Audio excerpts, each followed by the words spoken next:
Well, I give them, I'll say, a B minus, in that they've said the right things. And of course, there's been a change in terms of tone.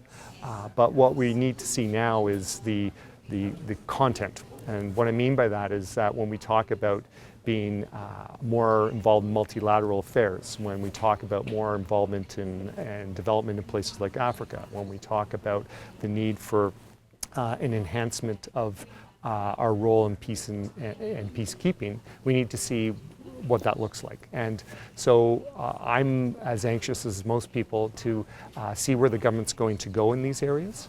And I know it's tough. It's been 10 years, if you will, of uninspired foreign policy.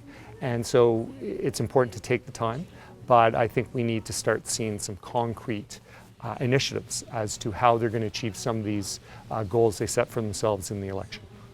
Well, of course, I was here to talk about refugee policy, but if we wanted to expand the analysis of the Trudeau government's foreign policy, I would say that they've announced, for example, a defense policy review, which is absolutely essential. It's been too long since we've had the last one, and having a sensible defense policy based on Canada's foreign policy interests is absolutely essential for Canada to have the credibility and the ability to deliver on its foreign policy commitments. So I think that's a good thing. In terms of the commitments that they made during the election campaign, for example, to withdraw the Royal Canadian Air Force from its role in Syria and Iraq, I think that was a mistake. I think it showed weakness on the part of the Canadian government. As we all know, this was a decision that was welcomed on jihadi websites around the world as further evidence of a lack of Western resolve. And ironically, given the government's commitment to receiving Syrian refugees and what a big issue they made of it in the election, the fact of the matter is that the vast majority of Syrians don't want to leave Syria.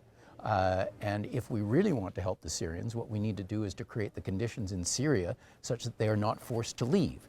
And so I think that the government's unwillingness to support other Western countries in their efforts to try and combat ISIS and to bring stability in the civil war in Syria, Canada's withdrawal from the commitment to that alliance of Western powers is a mistake and is self-defeating in terms of their own policy priorities. Well, I'll limit my comments to their environmental policy performance, and in terms of climate change, I would actually give it an incomplete.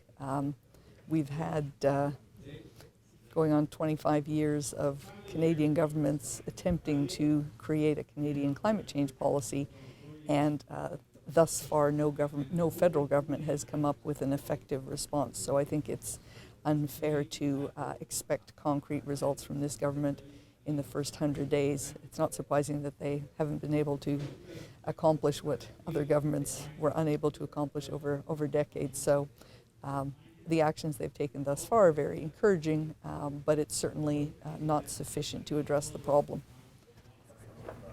I think the conference today did a pretty good job of grading the government's foreign policy.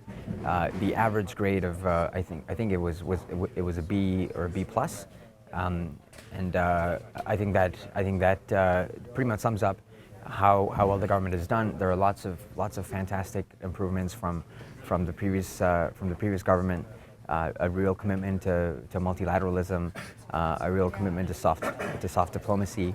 I think these are all really good things, but of course there are always things that can be worked on that were pointed out, like promises that were made perhaps on the fly that couldn't be kept. Certainly on the refugee file, things that can be worked on in the future. So I think a B plus is a pretty fair assessment, and I think I can get behind that.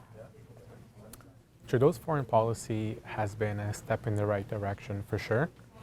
He has been implementing many of the suggestions that have been made by civil society and internal Government of Canada staff.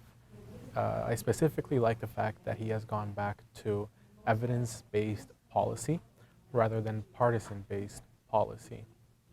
I like that he has included more civil society groups in consultations, and has done away with much of the secrecy and closed-door meetings that used to take part in the previous governments.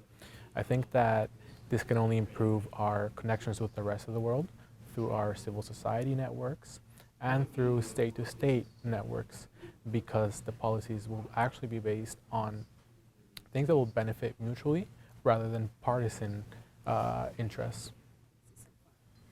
For right now, I would kind of just rate it maybe at a B. There's been a lot of him engaging with other countries in terms of talks, but in terms of actual tangible results, we haven't really seen too much.